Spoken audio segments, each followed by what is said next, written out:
any update on Trey? No, not today. You said he will be doubtful this week, right? Yep. Okay.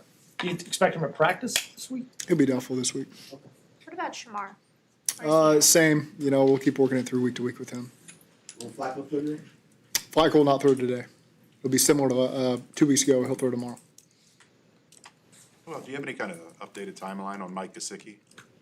Yeah, things are coming along nicely. I think this is the last week of his 4 weeks he's required to miss.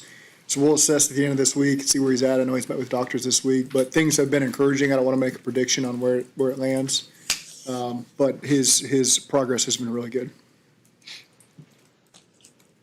How do you think Burrow looked on Monday? Really sharp, really sharp. I had not watched him throw.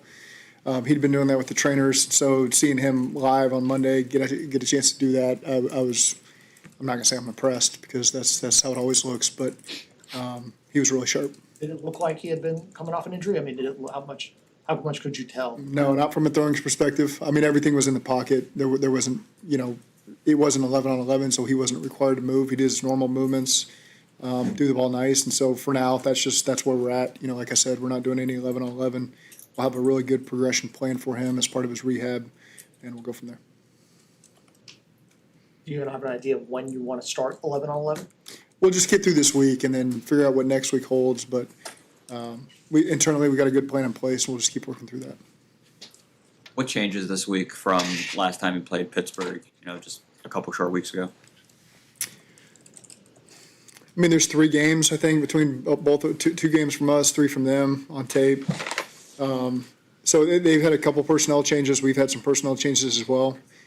It's always interesting, feels like they're tight turnarounds for the divisional games, and so you spend obviously a lot of time watching our last game against them, trying to predict what they do the same, what they do different.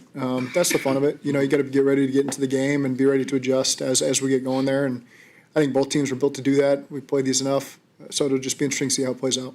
With the Logan trade, what steps do you expect to see both Barrett and Demetrius take in their positions? Well, just keep gaining experience from the reps they're getting. I don't think the trade has anything to do with that. Their position and where they're at. Just keep learning. They're going to make mistakes. There'll be times they're slow to react to something. Let that be the one time it happens. And learn from that one, put it behind you, and continue to grow.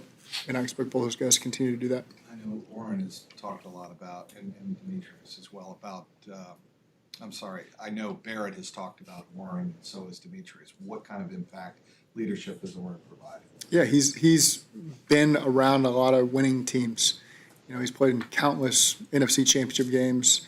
So I think he's been a really good resource for that room, as especially right now, the veteran in the room. Him and Joe Giles Harris have got great experience. They've done a great job mentoring those guys, doing a good job with the roles that they're playing. And so I'm glad to have Warren. I think he's done an excellent job just helping, outside of the coaches, develop those young linebackers that we have. From a work standpoint, what was the biggest objective that you had during the bye week? Well, you just try to review any tendencies you got, both sides of the ball, things that are weaknesses that you want to continue to do, but you got to improve on, and how you're going to improve it, the strengths that you can build on. And so, again, there's I think sometimes it's a bit of an overreaction on what all changes during the bye week. It's just because we're always trying to review what we're doing every single week. We have that information. So, again, it's just fine-tuning some stuff and getting a little bit of an advance on Pittsburgh. Is the O-line trending up? And if so, how? I think that they're trending up. I think, we've had stability at center in the 2 tackle spots, and then you get the 2 young guards that are ascending and learning a lot really fast. This is a huge challenge for them. This game in a lot of ways goes as they go. It's a tremendous front group that Pittsburgh has. They present a challenge every game you watch. It a lot of times comes down to the trenches in this one, and especially on the road, silent cadence, the advantages that creates for them. And so we have to do a great job. They need to continue to trend upwards in a game like this.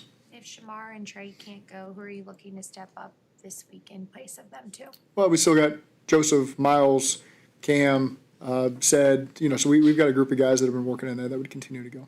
It was a limited sample size, was said, but how did you think he played against the Bears and in the practices leading up to that? And since? Yeah, I think it's good to have him back.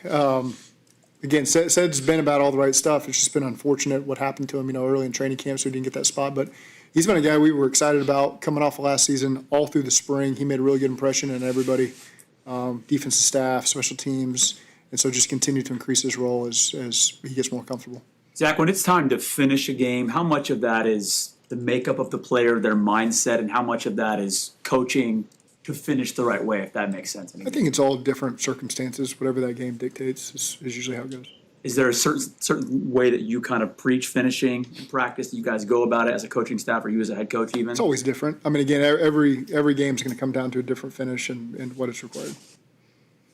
Do the stakes feel higher going into this week, knowing that the North is probably your best path to getting a division or getting a playoff spot? How do the stakes feel going into a game like this? The stakes always feel high in divisional games, so I don't think where we're at in our season is different.